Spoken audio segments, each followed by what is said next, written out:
A esta hora, como todos los días, el devocional de mañana oirás mi voz. Una reflexión sobre la palabra de Dios, en conexión con Poderosa Celestial Radio. Disponga su mente y su corazón para escuchar la palabra del Señor.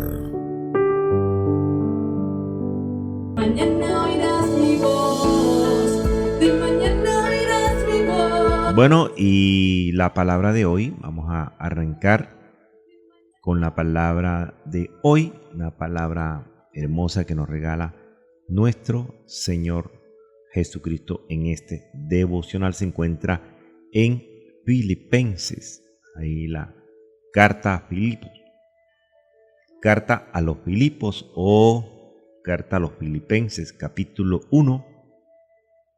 Habla sobre la oración de Pablo para los creyentes, acción de gracias y oración, y también dice que para mí el vivir es Cristo, el avance del Evangelio y todas estas cosas. Pero en Filipenses es una carta de instrucción para el pueblo de Dios, carta de instrucción para el pueblo del Señor. Y él comienza hablando del progreso del Evangelio. No importa las situaciones que se vivan, tienen que seguir avanzando con el Evangelio. Y nos anima el Señor aquí a través del apóstol Pablo. Y también nos advierte que muchos predican a Cristo, pero algunos dicen que algunos a la verdad predican a Cristo por envidia y por contienda. Por envidia y por contienda se predica a Cristo. O sea que no todo el mundo que predica a Cristo lo hace de buena voluntad. Algunos lo predican por envidia y por contienda. Nosotros lo hacemos realmente por la misericordia del Señor, no para contención. Y dice por acá que hay una oración. Dice también de una manera segura que para él el vivir es Cristo y el morir es ganancia. Es una frase bastante comprometedora. Pero también nos dice que en la cita de hoy, que estando persuadido de esto, dice la palabra del Señor. Vamos a mirar allí esa parte importante cuando dice que estando persuadido de esto. Y esa es la que está allí en Filipenses, en el mismo capítulo 1. Yo creo que en el 3, en el mismo del 3 al 11, que dice que estando persuadido de esto, que el que comenzó en vosotros la buena obra, la perfeccionará hasta el día de Jesucristo. Esa es una promesa bastante tremenda para la iglesia del Señor. Y es lo que nosotros realmente tenemos que llevar en nuestra mente. Pero ¿de qué tiene que estar persuadido él? ¿Por qué el apóstol Pablo habla de la persuasión? Porque dice estando persuadido en el versículo 6.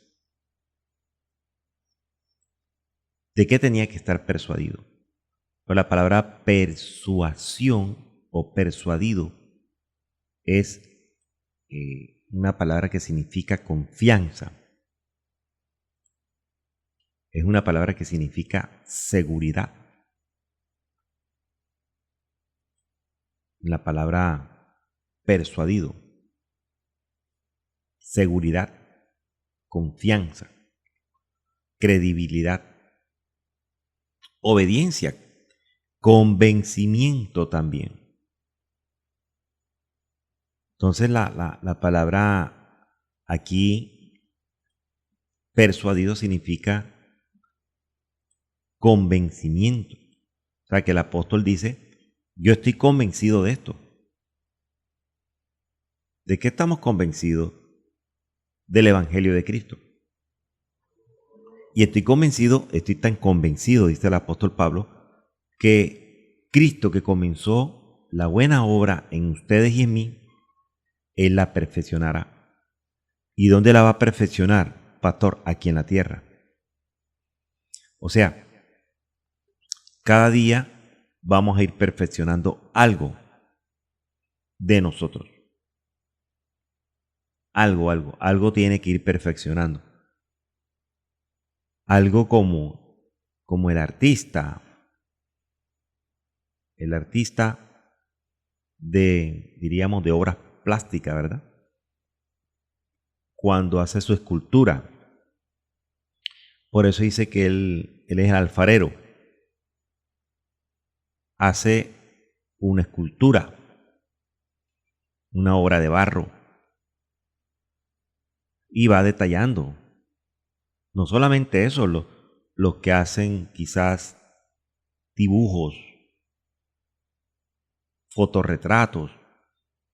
Ahorita es una manera digital, ya viene preestablecido, pero cuando se hace a mano, porque es una obra, la obra de las manos del Señor, nosotros somos obras de las manos del Señor. Es manual, te está hablando de la perfección manual del Señor en nuestras vidas, no digital.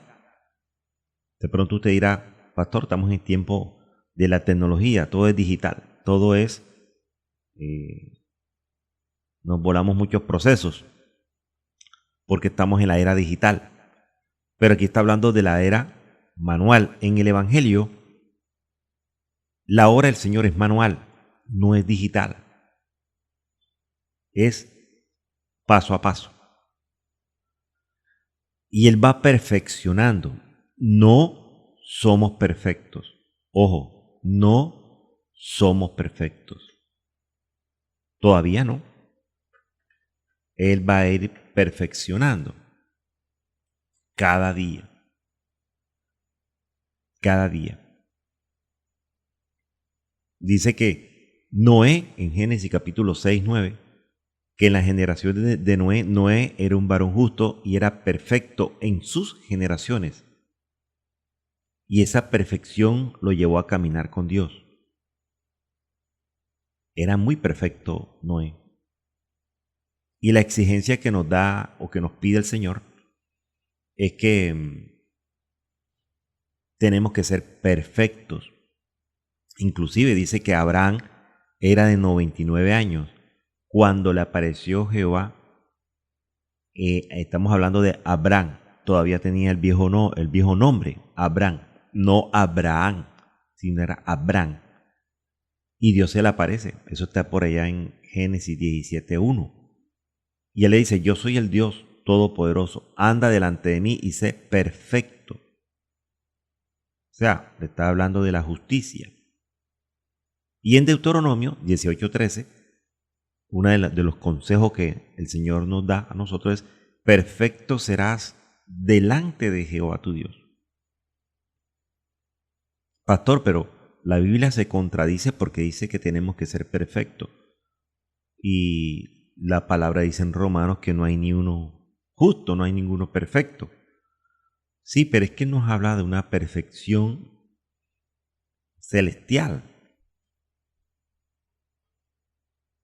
Porque muchos de los pecados cometidos por el hombre, los reyes, en aquella época, habla de la perfección, que no fueron perfectos. Dice que su corazón no fue perfecto con Dios, la de David, la de Salomón, etc. Pero en los evangelios, Jesús le dice al joven rico, si quieres ser perfecto, o sea que si hay algo de perfección, si nos exige algo de perfección a nosotros, no algo, nos exige perfección, mejor dicho.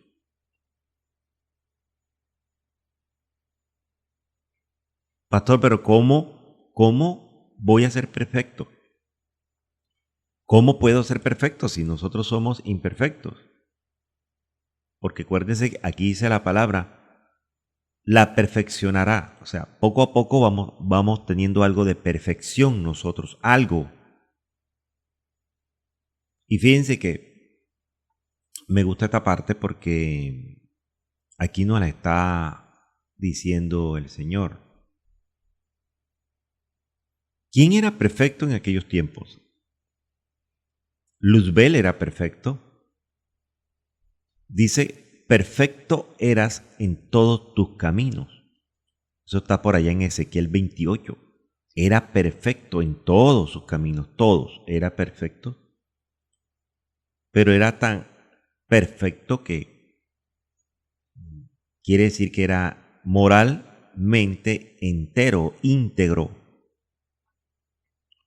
Había integridad, había verdad, no había tacha, no había defecto.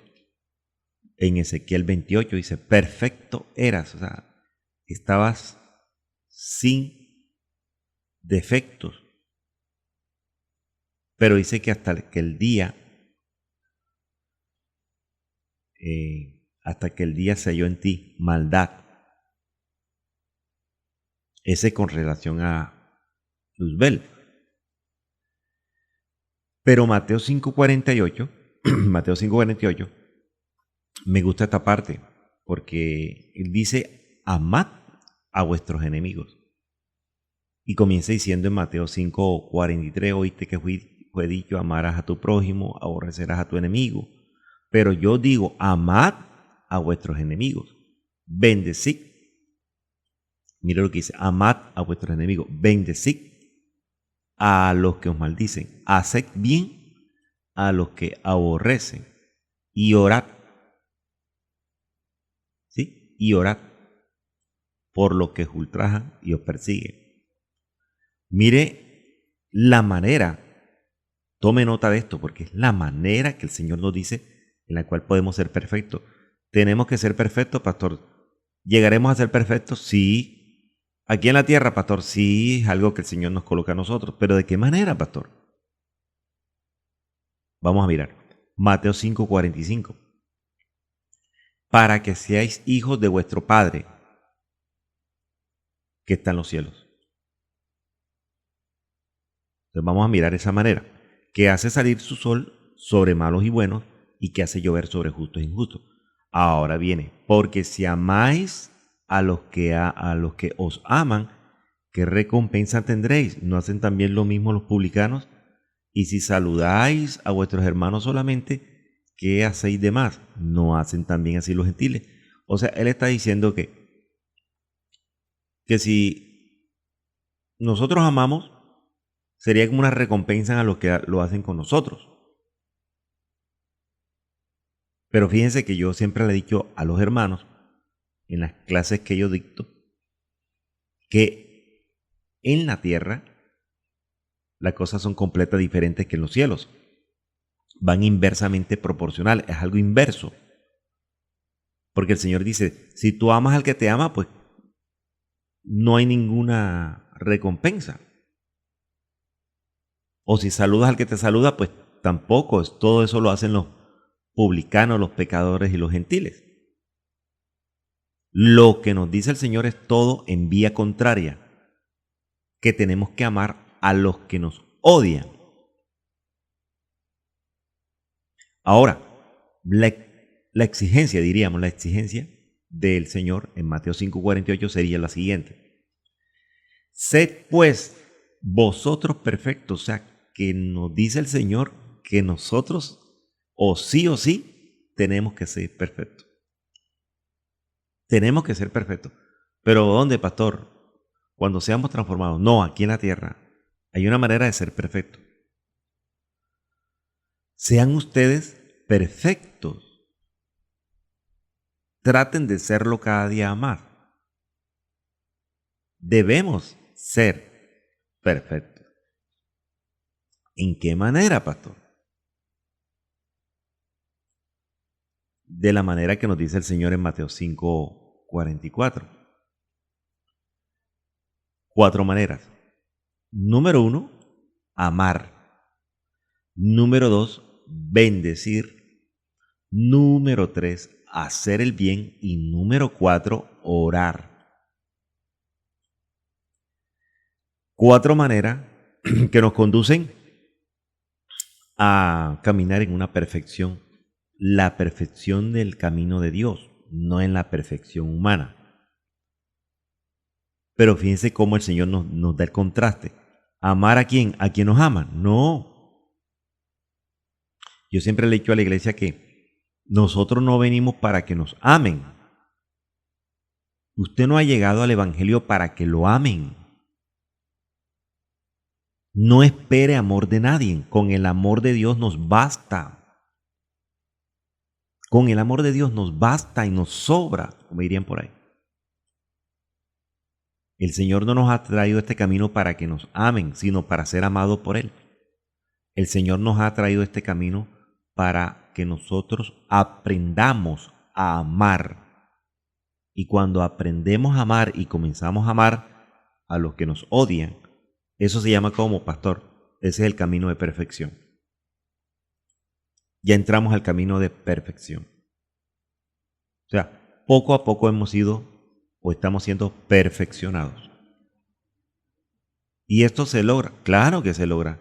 ¿Depende de qué, pastor? Depende de su corazón. Por eso es que él dice, ¿oíste que fue dicho? Amarás a tu prójimo y aborrecerás a tu enemigo. No, no, no. En el cielo no es así. La consigna celestial que yo te traigo no es así. Para que seas perfecto tienes que amar a tu enemigo. Otra parte importante, otro ingrediente para ser perfecto. Bendecir. No bendecir a los que te bendicen, no. Bendecir a los que te maldicen. Bendecir. Hacer bien a los que te hacen bien. No, no, no, no, no. Hacer bien a los que te aborrecen. Orad por los que oran por ti. No, no, no, no. Orad por los que te ultrajan y te persigan. Es que es en vía contraria. La gente debe entender que en el cielo es vía contraria. Sepa esto. Es vía contraria. Apréndase diríamos como que este concepto. En el cielo va todo contrario a lo de la tierra. Es contrario, hermano. Cuando usted se acuerde siempre y aprenda que esto es vía contraria a lo de la tierra, entonces va a hacer las cosas mejor. Dice que el más pequeño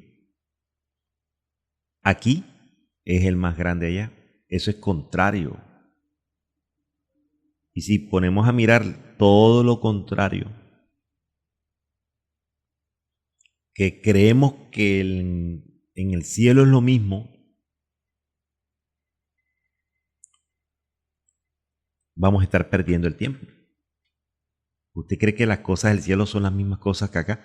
Cuando usted entienda esto, entonces ya vamos a entender muchas cosas. Fíjese que hay un pasaje, también hay un pasaje en Mateo y en Marcos. Vamos a Marcos. Mire, en Marcos 12 hay un pasaje que nos habla de esto, de lo que es contrario. El Señor le dice, no, no es así como acá, es todo lo contrario. O no se manejan en el cielo como la manejan ustedes acá. Por eso Él vino a traer esta doctrina. En Marcos 12, 18 dice la palabra, entonces vinieron a Él los saduceos que dicen que no hay resurrección y le preguntaron diciendo, ojo, los saduceos que dicen que no hay resurrección. O sea, los saduceos no creían en la resurrección. Y le dicen, maestro, Moisés nos escribió que si el hermano de alguno muriere y dejare esposa, pero no dejare hijos, que su hermano se case con ella y levante descendencia a su hermano. Hubo 7 hermanos. El primero tomó esposa y murió sin dejar descendencia. Y el segundo se casó con ella y murió y tampoco dejó descendencia. Y el tercero de la misma manera. Y así los 7 hermanos. Y no dejaron descendencia. Y después de todos murió también la mujer. En la resurrección, miren quienes preguntan. Alguien que decían que no creían en la resurrección, que no había resurrección. ¿Por qué los saduceos le pregunten a Jesús sobre la resurrección si ellos no creían y decían que no había resurrección? Por una sola razón, porque querían tentarlo para acusarlo. Mire la cascarita esta que le ponen al Señor. Entonces los incrédulos, estos saduceos, le dicen en la resurrección, pues cuando resuciten, imagínense, y ellos decían que no había resurrección. La pregunta que le hacen, ¿de cuál de ellos será ya mujer? Ya que los 7 la tuvieron por mujer aquí en la tierra. Entonces Jesús les responde, ¿no erráis por esto porque ignoráis las Escrituras y el poder de Dios? Les pregunta el Señor, ¿verdad? ¿No erráis por esto porque ignoráis las Escrituras y el poder de Dios?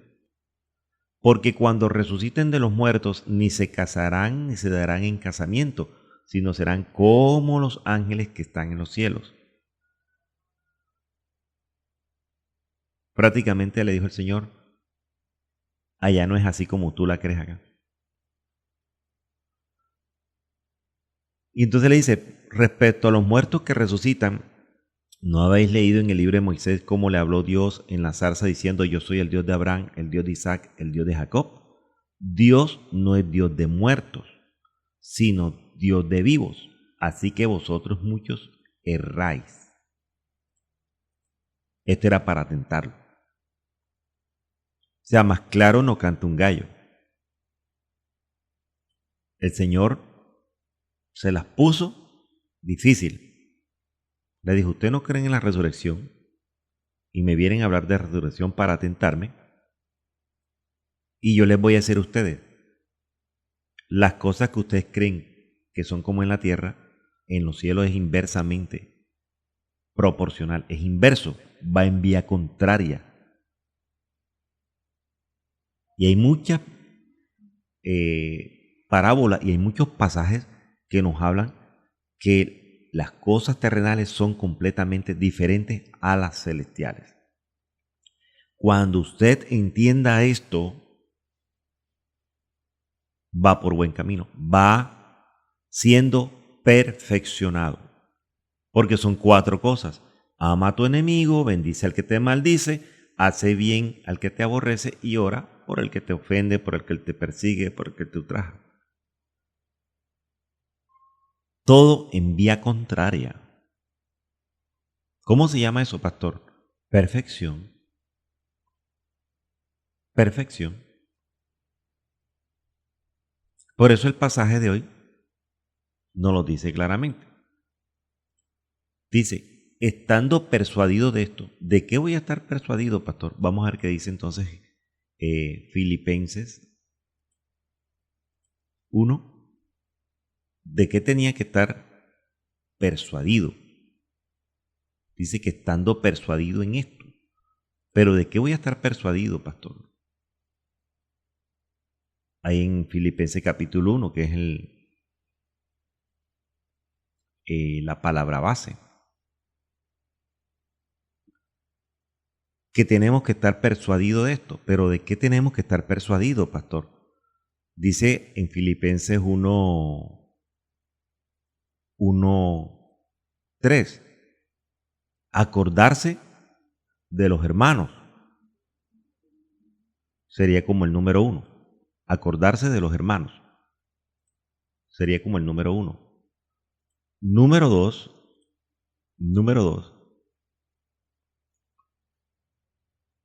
Sí, hay los hermanos que me están escribiendo, tengan paciencia porque se fue el fluido eléctrico, entonces reconecten nuevamente en la web. Estando persuadido en esto, acordarse de los hermanos. Estando persuadido en esto, orar y rogar por los hermanos. Estando persuadido en esto, tener comunión con los hermanos. cuando yo me acuerdo, dice, siempre me acuerdo de ustedes en mis oraciones. Cuando usted ora por otro, está haciendo la voluntad del Señor. Cuando usted tiene comunión, ojo, orar no es lo mismo que comunión. Usted puede orar por otros y debe tener comunión con otros. Eso es estar persuadido, porque es lo que nos demanda el Señor. El Señor nos demanda a nosotros la unidad. Entonces, cuando yo estoy persuadido de esto, y eso lo hago ¿en qué, pastor? En público, no, lo hace uno en secreto. Mateo capítulo 6 lo dice claramente, que esto se hace, se debe hacer en lo secreto, con Dios. Tú no tienes que estar diciéndole a todo el mundo que está orando, o que hay muchos hermanos que se llenan y dicen, es que te pasó esto porque yo oré por ti. No, hermano, por favor. Entonces no lo haga. No lo haga, porque Dios no actúa de esa manera. Nunca Jesús nos va a decir a nosotros, es que, mira, te fue bien porque yo soy el que estoy intercediendo. Y la misma palabra dice que el que intercede entre Dios y los hombres se llama Jesucristo. Y el que intercede con gemidos indecibles se llama el Espíritu Santo. El Espíritu Santo no me está diciendo entonces a mí, es que las bendiciones te están llegando porque yo soy el que estoy intercediendo por ti. No. No debe ser así. Ni tampoco Jesús nos lo dice. O sea, yo no tengo ninguna autoridad, ni espiritual, ni criterio moral, ni criterio espiritual, ni ministerial, para decirle a otro hermano, es que mira, te vino la bendición porque yo oré por ti. No, hermano, hágalo en completa orden y en completo silencio y en completo secreto. Por eso en Filipenses 1:4 dice Pablo, siempre en todas mis oraciones rogando con gozo por todos ustedes. Entonces sería oración y comunión.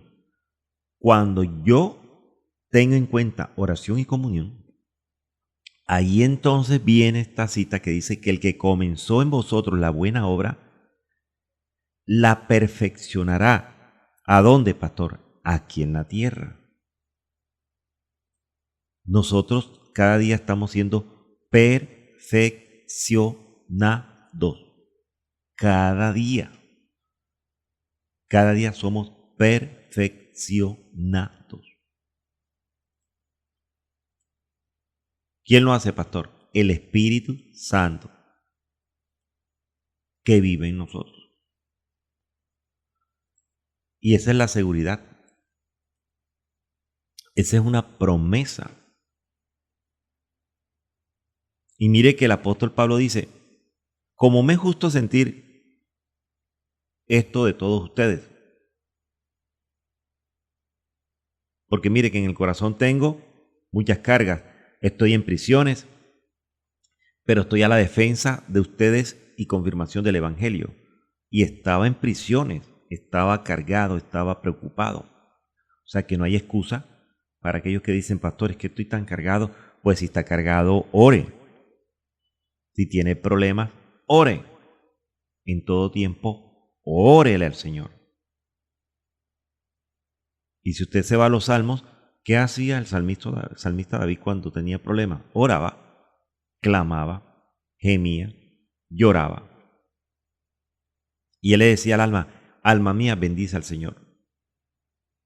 Porque nosotros somos espíritu, alma y cuerpo. Espíritu, alma y cuerpo somos nosotros. Entonces, cabe entender entonces que el salmista David, cuando le decía, alma mía, alaba al Señor y acuérdate de todas las cosas que te ha dado el Señor. Quiere decir entonces que la espiritualidad de David estaba arriba, la espiritualidad. Y el alma tenía problemas. El alma estaba llena de todo, hasta de confusión. Pero él espiritualmente le decía, alma, te sujetas. Alaba al Señor. Acuérdate de los beneficios que te ha dado. ¿Y cuáles son los beneficios, pastor? Pues los frutos que nos dice Gálatas capítulo 5, 22. El amor, la paz, la paciencia, la benignidad. Pero Daniel, dice el libro de Daniel, que Daniel tenía un espíritu superior. Y usted no predique que Daniel tenía un espíritu superior solamente. Usted también puede dar testimonio que usted tiene un espíritu superior. ¿Cuándo tengo un espíritu superior? Cuando tengo una cantidad de problemas, pero mi espíritu, que debe ser mayor que el alma y que la carne, mi espíritu sujeta, convence al alma. Y la promesa es que el que comenzó esta buena obra de perdonar, de amar, de gozarse y todas las cosas que nos coloca aquí en la tierra, el que comenzó esto la va a ir perfeccionando aquí hasta que Cristo venga por nosotros, hasta el día de Jesucristo, hasta que venga por nosotros. Pastor, ¿y esta promesa es del apóstol Pablo? No, esta promesa ya el Señor la había dado antes. Años, miles de años antes se la había dado a alguien. ¿A dónde, pastor? Si usted se va a Génesis capítulo 28, 15, creo que es, está hablando de Jacob. Y Jacob estaba en Betel, casa de Dios. Y entonces el Señor se le presenta. ¿Se acuerdan? Que había ahí que una escalera que estaba apoyada en tierra, entonces su extremo tocaba en el cielo y los ángeles de Dios subían y descendían y bajaban y toda esta cosa. Y Dios se le manifiesta a Jacob. Mire que entonces le hace una promesa a Jacob. Por eso estamos hablando. Esto es tremendo, hermano, lo que compartimos acá muchas veces. Estamos hablando de Adán.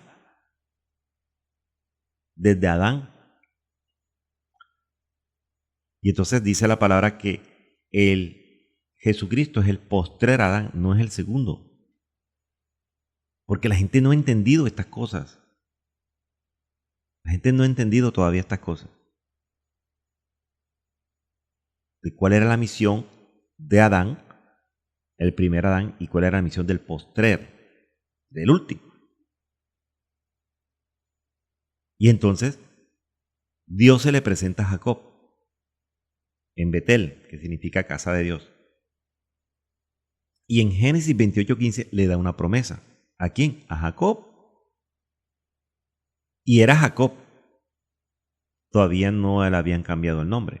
Él le viene cambiando el nombre por allá creo que en el 31, sí, por ahí en el 31, en el 32, 33, por ahí le cambia el nombre a Jacob.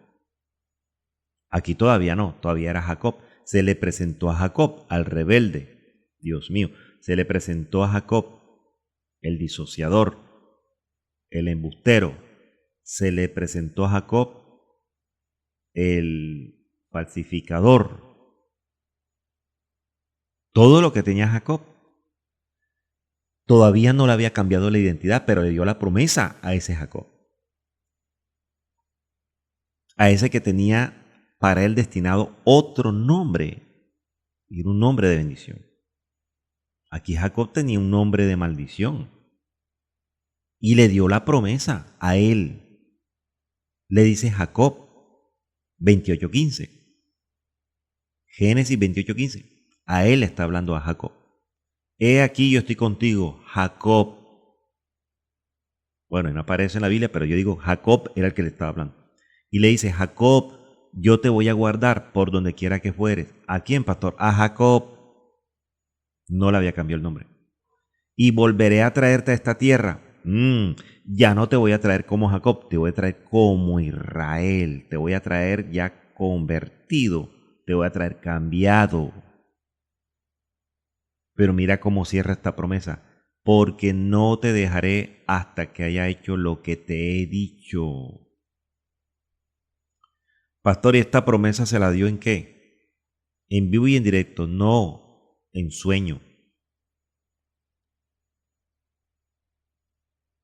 Jacob estaba soñando. Y ese sueño se le cumplió a Jacob. A Jacob. Entonces el Señor nos da unas revelaciones a nosotros tan tremendas y no la entendemos. ¿Por qué no la entendemos, pastor? Porque nuestro espíritu no está ejercitado, no está desarrollado. Por eso no entendemos muchas cosas y enredamos muchas cosas. Y a Jacob no fue el único que se le reveló en sueños. ¿Se acuerdan que a Salomón también el Señor se le reveló en sueños? Fue en sueños que le dijo, ¿qué quieres que haga por ti? Pídeme lo que quieras. Y la palabra dice que en sueños, el Señor le da a Salomón.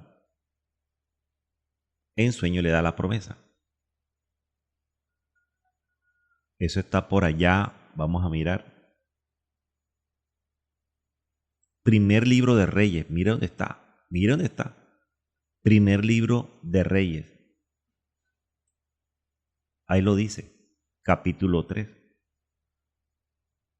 Y en el capítulo 3, mire lo que sucede en el capítulo 3 con Salomón.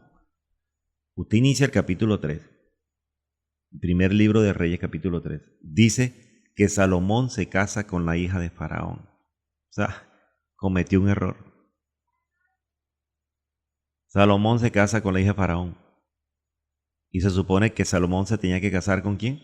Con alguien de la misma línea, por llamarlo así. Salomón se tenía que casar con alguien del mismo pueblo. Pero Salomón se enamoró de la hija del faraón, de una mujer extranjera. Mas, sin embargo, la palabra dice que el Señor cumple lo que Él nos promete a nosotros, porque Él no deja caer su palabra ni sus promesas por tierra. Él no la deja caer. No por nosotros, no. Nosotros no merecemos nada, hermano. Si Génesis 4 dice que cuando ellos cometen error, pasa un tiempo y entonces dice que Adán y Eva estuvieron allí y concibieron y dio a luz a Caín.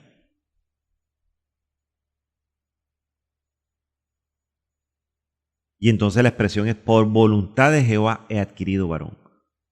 Pastor, y la pregunta es mucho, pastor, pero si ellos cometieron error, ¿por qué no los mató? ¿Por qué? Porque Dios había dado una promesa a ellos de multiplicarlos.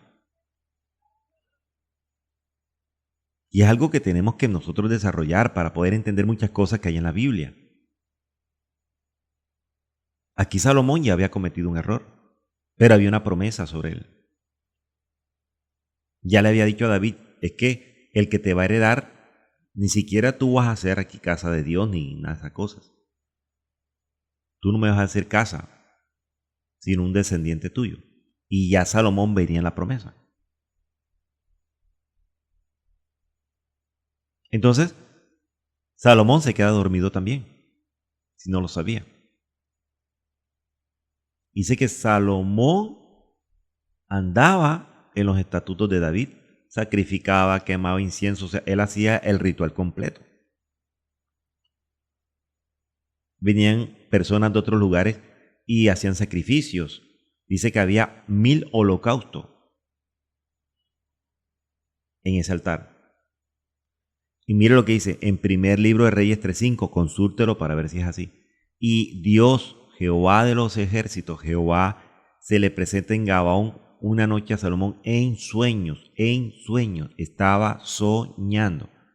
Y en sueños Dios le dice a Salomón, pide lo que quieras que yo te daré. Eso fue en sueños, no fue despierto. Y Salomón habla con el Señor en sueños, dormido. Y él dice, tú hiciste gran misericordia con David mi padre, él anduvo delante de ti. Y comienza Salomón a decirle en el sueño comienza a decirle. Entonces él dice, lo que tú me has dado es algo tremendo. Este pueblo es bastante desordenado, indisciplinado. Y él comienza a darle todo lo que tenía cargado en su corazón. Necesito que me des un corazón entendido para juzgar a tu pueblo, para discernir entre lo bueno y lo malo.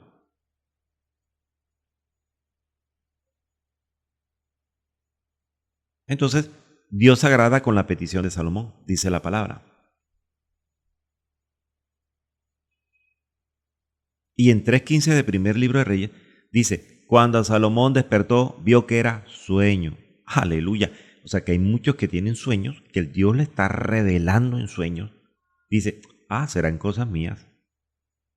Eso era un sueño.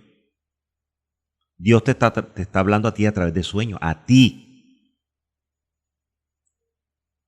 No sé qué clase de sueño has tenido tú. No sé qué clase de sueño se te ha revelado el Señor en sueños. No sé, tienes que orarle al Señor para que desarrolle en ti la interpretación del sueño, que sí se puede hacer. Ahora, no es que nosotros seamos adivinos de sueños, ni que no. El Señor te dará a ti de acuerdo a tu conducta espiritual. Algo te está hablando el Señor. Te está hablando el Señor. Y hay dos maneras en las cuales el Señor nos habla a nosotros. Dos maneras. En sueños y otra en una cama. Lo dice Job 33:14. Sin embargo, ahí lo dice el Señor. Job 33:14. Sin embargo, en una o dos maneras habla Dios, pero el hombre no entiende. Dios mío. Te lo voy a repetir. Job 33:14 dice, sin embargo, en una o en dos maneras habla Dios, nada más en una o dos, pero el hombre no entiende. No entendemos lo que Dios nos quiere decir a nosotros. Y mire lo que dice Job 33:15. Por sueño. Aleluya. El sueño es una manera. Anoche yo soñé algo y es una manera que el Señor me está hablando. Ya lo entiendo. Y aquí dice, en visión nocturna, cuando el sueño cae sobre los hombres, cuando se adormecen sobre el lecho, entonces revela al oído de los hombres y le señala su consejo para quitar al hombre de su obra, apartar al varón la soberbia. Comienza a decirle. Esa es una. Y lo dice hasta, venga, yo le voy a decir hasta dónde. Esa es una manera. Esa es una. Del 15 al 18. Es la manera de la que Dios habla, nos está hablando. Del 15 al 18 de Job 33, léalo. Esa es una manera de la que el Señor te está hablando a ti. Es una manera. ¿Y cuál es la otra, pastor? La otra yo creo que no la quiere nadie. La otra es del 19 en adelante. Y el 19 dice, también sobre su cama. O sea que Corintios dice, por eso es que hay muchos que están enfermos y caen en cama. Pero dice, también sobre su cama es castigado con dolor fuerte en todos sus huesos. Allí comienza a hablar el Señor. Allí hablar del Señor. Quizás tu ministerio es visitar los hospitales, un ejemplo, no para todo el mundo, sino un ejemplo. Y haces caso omiso. Bueno, no quieres ir a los hospitales, entonces te voy a tirar en cama para que vayas a un hospital. Y así enfermo prediques a los que están en el hospital, enfermos. Son dos maneras, hermano.